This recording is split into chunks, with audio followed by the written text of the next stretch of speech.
El presidente de Aragón, Marcelino Iglesias, ha visitado este jueves las instalaciones del Centro Especial de Empleo Servicios Parque Delicias. Sus 26 trabajadores se dedican a desarrollar proyectos de formación e inserción laboral en el área de jardinería y confección, gestionando el mantenimiento de diversos parques de la ciudad, entre los que destacan el Parque de Delicias, la pista de atletismo del Centro Aragonés del Deporte y el Hospital Rollo Villanova, entre otros.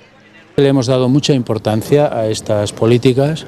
hasta tal punto que hemos incrementado este año nuestro presupuesto en el Departamento de Servicios Sociales en un 41%.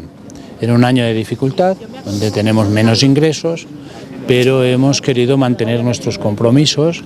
y por tanto hemos incrementado de una manera muy notable el presupuesto en el departamento. Este presupuesto permitirá al Instituto Aragonés de Empleo atender nuevos proyectos de inversión, crear nuevos centros, pagar el 50% del coste salarial de todos los trabajadores con discapacidad y abonar el sueldo íntegro del personal de apoyo.